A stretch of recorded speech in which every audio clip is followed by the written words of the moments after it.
Hey, what's up, guys? It's Mike Lipowski.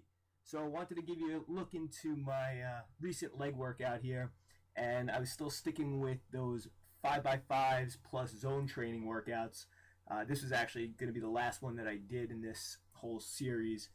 So started off with squats. This is my 5x5 exercise. As I mentioned before, I'm beginning by using a big movement, a compound movement.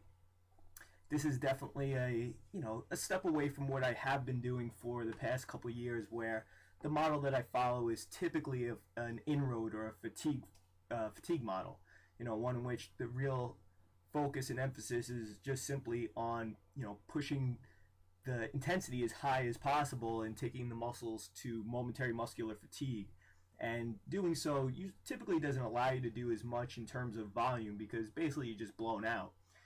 So unfortunately I set up the camera, a little incorrectly here. You can't see how deep I'm going on these squats, but I'm not one of these ass to grass guys. I mean, honestly, I don't lift with a belt, and so I don't have the same type of stabilization. I do it intentionally to help try to strengthen my lower back muscles, but I am taking it relatively deep, about parallel to the ground, I would say.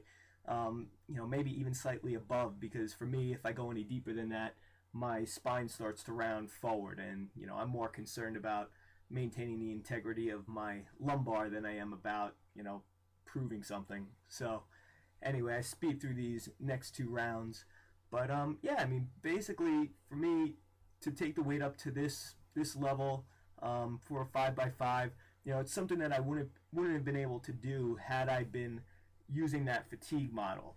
So essentially, after one set, maybe two, with a load like this, and taking it to muscular failure, I would have had nothing left in the tank.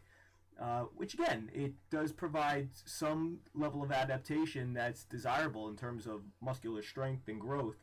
But what I do like about this is that it's allowed me the opportunity to handle a heavier load for a greater cumulative time under tension.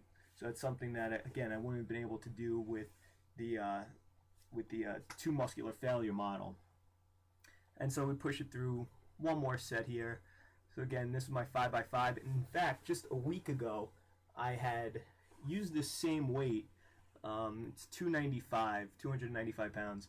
I'd used this same weight, and I wasn't able to do 5x5. I actually did 6x3, just because I felt like at the time my back couldn't handle it, and I don't know, maybe if I was just a little bit more tired that day. But yeah, I walked into this workout not necessarily feeling 100%, but once I worked up to the load, I felt well enough to push through it, and yeah, really didn't have much of a problem. And there's one of my trainers coming by and giving me a little encouragement to get that last one out. So finishing up from there, again, that's the extent of the full range of motion, higher volume type stuff for this workout. And now I go specifically into zone training, starting off with leg extensions, and I did this in thirds and in what we would call extremes.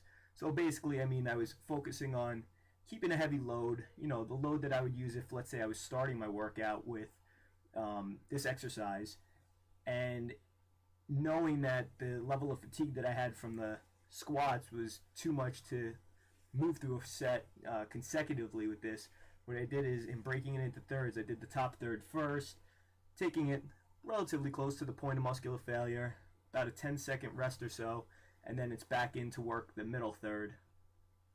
And you see the movements are pretty sharp, a slight pause at both ends, no bouncing, no rebounding, just letting the contracting of the quads move my lower leg. And it's starting to hurt like a motherfucker right here. But again, just get some of that lactic acid out, some of the congestion, and it's right back into it.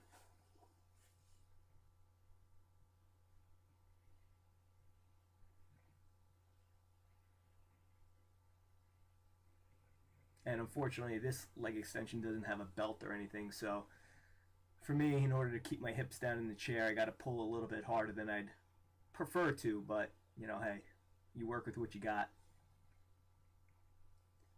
So moving on from those leg extensions, felt the need to do one more quad exercise, and this is a little strange one. I mean, some of you guys are going to look at this thinking this is kind of weird, but I mean, I actually love this exercise.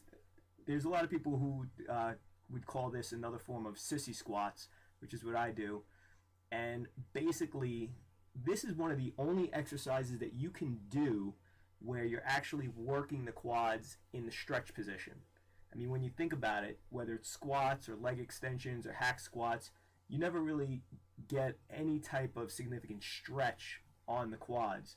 So doing this exercise, if you focus on keeping the pelvis out, it'll really help you engage the quads and feel that pretty aggressive stretch on them as you're moving through these repetitions. And so this is one that I had broken into halves. I did the bottom half first and then moved to the what would be considered the easier, the top half. And at this point, I mean, my objective is to hit about 12 in each zone, but wasn't able to do it there. Basically, I just was way too fatigued going into the top. If anything, I probably should have, cut it down a little bit in the bottom half and saved just enough to get me through more reps on the top end. But instead, what I decided to do was a drop set. So here, going through it in a full range of motion, still not taking it to the point where my legs are completely straight, simply because I want to maintain as much tension as I can. And yes, it does look like my skinny little ankles are going to break underneath the weight of some of these exercises, but that's genetics for you. Not much I could do about that. So next was seated leg curls.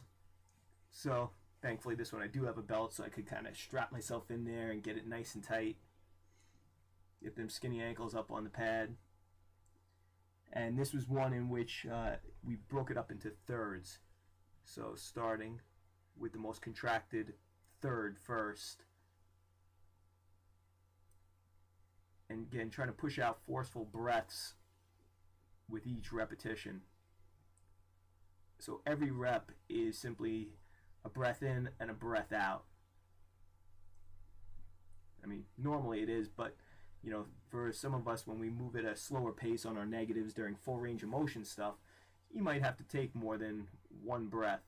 And even though one breath will satisfy us on the exhale, sometimes it's not enough on that negative. And so here, I avoid, on this exercise in particular, fully straightening my legs, simply because on this machine, the weights would wind up bouncing, and I'm trying to maintain as much tension as possible. I don't want to bounce the weight stack or anything like that. I don't find any value in it.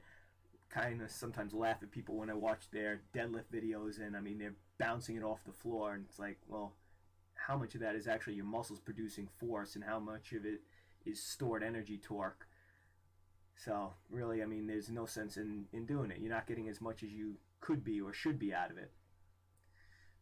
So in order to completely blot the hamstrings, moved to a lying leg curl and did these in halves as well. Tried to do them consecutively. I mean, it felt pretty heavy for the bottom half. Again, my hamstrings were kind of blown out at that point. So I quickly moved into the top half, and that's definitely the much more difficult position on this particular machine. As you can see, it was a much shorter time under tension, so I decided to, again, drop it down and see if I could squeeze out a few more in the contracted position.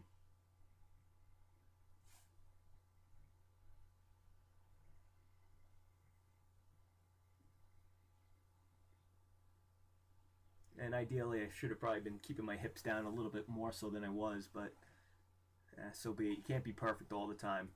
I know a lot of guys get like super critical about their form, and I'm always of the belief that as long as it's done in a controlled manner, you're doing it safely and minimizing the amount of excess forces that you're placing on the soft tissue and tendons, that you don't have to get crazy. I mean, if I'm training someone, ideally I want to start them off with a load that might be a little bit lighter than what they could handle, and have them move slower than what they're capable of doing, but it helps them learn better form, and it helps them get a better feel of the muscle and engage the muscle.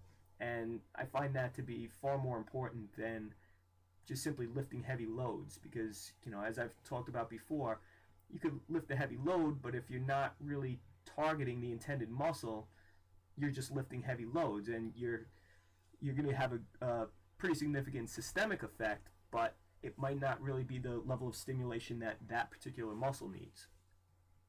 So finishing up the workout here with calf raises, and these I was just keeping them full range of motion, and basically just doing some extended sets or some rest pause.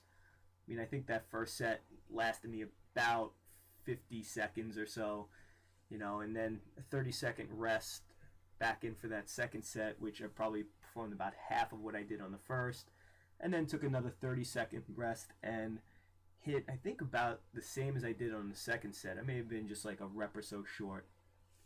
But that was basically it. I mean, in total, this entire workout took me about 35 minutes to complete, with when you add in all the rest time and such. But really, I mean, in terms of work time, it was probably about 12 to 13 minutes.